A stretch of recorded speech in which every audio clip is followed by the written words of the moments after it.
Subscribe करा आणि बेलचं button दाबा। मुंबई गोवा चौपदरीकरणाचे आणि मोबदल्याचे प्रयत्न आघाडी सरकारचेच होते। नामदार अनंत गीते यांनी फक्त टोलची घोषणा केली असा घणघाती आघात पोलादपूर तालुक्यातील पितळवाडी येथील प्रचार सभेत सुनील तटकरे यांनी केला आहे। राज्यातील सर्वात अरुंद राष्ट्रीय महामार्ग असलेल्या मुंबई गोवा राष्ट्रीय महामार्गाच्या चौपदरीकरणाचा प्रयत्न तत्कालीन आघाडी सरकारचे मंत्री शरद पवार साहेब आणि पंतप्रधान मनमोहन सिंग यांच्या माध्यमातून पालकमंत्री म्हणून आपण आणि माणिकरावांसारख्या कोकणातील जाणकार आमदारांनी केलेल्या पाठपुराव्यातून यशस्वी झाला आहे। राज्यात सर्वत्र विरोधी पक्षांनी टोल मुक्तीचं रान उठवलं होतं। प्रचलित बाजारभावानुसार मोबदला देण्यासाठी जुना ब्रिटिशकालीन भूसंपादन कायदाही बदलण्याची प्राथमिकता दिली। मात्र केंद्रातील सरकार बदलल्यानंतर मंत्री झालेल्या नामदार गीते यांनी मुंबई गोवा राष्ट्रीय महामार्गाचे श्रेय लाटण्यासाठी जी पत्रकार परिषद घेतली त्यामध्ये मुंबई गोवा राष्ट्रीय महामार्गावर टोल आकारणीचे संकेतही दिले। अशी जोरदार टीका करून 32 रायगड लोकसभा मतदारसंघाचे उमेदवार सुनील तटकरे यांनी केंद्रात आघाडी सरकार आल्यास इथे रायगड खासदार म्हणून या चौपदरीकरण झालेल्या महामार्गाला कायमची टोल मुक्ती देण्याचा यशस्वी प्रयत्न करू अशी ग्वाही दिली। पोलादपूर तालुक्यातील पितळवाडी येथे देवळे जिल्हा परिषद गणातील काँग्रेस, राष्ट्रवादी काँग्रेस आणि शेतकरी कामगार पक्ष तसेच Peoples Republican Party of India आणि मित्र पक्षाच्या आघाडीचे 32 रायगड लोकसभा मतदारसंघाचे उमेदवार सुनील तटकरे यांच्या निवडणूक प्रचारार्थ सभा आयोजित करण्यात आली होती। सुनील तटकरे यावेळी बोलत होते। या प्रसंगी व्यासपीठावर काँग्रेसचे जिल्हाध्यक्ष माणिक जगताप, सभापती दीपिका दरेकर, पंचायत समिती सदस्य नंदाताई चांदे, उपसभापती शैलेश सलागरे, तालुका अध्यक्ष अजय सलागरे, शेतकरी कामगार पक्षाचे तालुका चिटणीस एकनाथ गायकवाड, राष्ट्रवादी तालुका अध्यक्ष YC जाधव, राष्ट्रवादी महिला अध्यक्ष प्रतिभा पवार, माजी उपसभापती सुमन खेडेकर, माजी सभापती दिलीप भागवत, मोहन शिंदे, बोरावळे सरपंच वैभव चांदे, बाबूराव महाडी, कृष्णा करंजे, अशोक गोळे, बापू बांदल तसेच अन्य मान्यवर उपस्थित होते।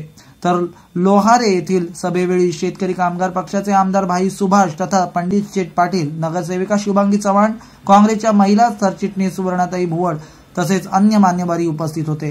गीते साहेब, मोदी साहेब तुमच्या कारकिर्दीमुळे मिळत नाही। सोनिया गांधीने विचार केला, मनमोहन सिंगांनी विचार केला, ब्रिटिशांच्या कालावधीपासून आलेला आमचा हा भूसंपादनाचा कायदा याच्यामध्ये माझा शेतकरी भरडला जात होता।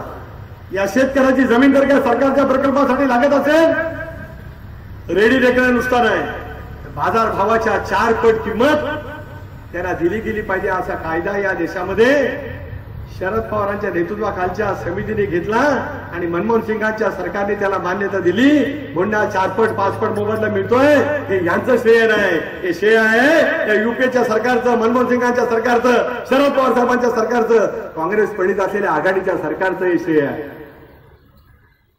बघा ना आता हे पैसे जे काही मिळतात भूमी संपादनाचा हा कायदा तो त्या कालावधीमध्ये बदलला गेला, आभास निर्माण केला जातोय की आमच्या कालावधीमध्ये या पद्धतीचा निधी त्या ठिकाणी मिळतोय। तसं प्रत्यक्षात वस्तुस्थितीवरती आधारित काही दुर्दैवाने घडू शकते। आम्ही या ठिकाणी स्वीकारला आणि 50 वर्षापूर्वी ज्यांचा जन्म झाला त्या शिवसेनेचा कधी वेळ झाला आणि मग आमचा वाळकरी भेटला म्हणून आम्ही सत्यात गेलो की आमचा सत्कार करताना भगविशाल काय म्हणले, सेनेची का महाराजांची? इतकं तुमच्या हृदयात बिंबवलं आणि ते बिंबून तुमचा सत्यानाश केला, तुमच्या भावनेला हात घातला, हिंदुत्व तुमच्यामध्ये वेगळी निर्माण गेलं। अरे छत्रपती शिवाजी महाराजांचं नाव घेत असताना धमन्या फुकल्या जातात, या ठिकाणी घोषणा देत असताना आपल्याला वाटतं कारण शूरवीरांनी, नरवीरांनी, तानाजी मालुसरेंनी प्राणाची आहुती या ठिकाणी दिली। हाच तो तालुका आहे। याच लोकांनी स्वराज्य निर्माण करण्यासाठी छत्रपती शिवरायांना साथ दिलेली आहे।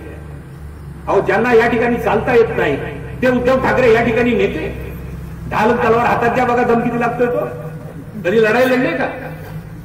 आणि आता ताकद आणण्यासाठी कुठे गेले होते? अमित शहाचा अर्ज भरायला गुजरातला। काल मी एक व्हॉट्सअपवरती बघितलं, अरे बघतोस काय रागानं, ढोकळा खाल्ला वाघानं, गुजरातला गेला ढोकळा खाल्ला। फलपटते ही शिवसेनेची दयनीय अवस्था आहे महाराष्ट्रामध्ये। बाळासाहेबांच्या काळात काहीतरी बरी होती। आता सबस्क्राइब करा आणि बेलचं बटन दाबा।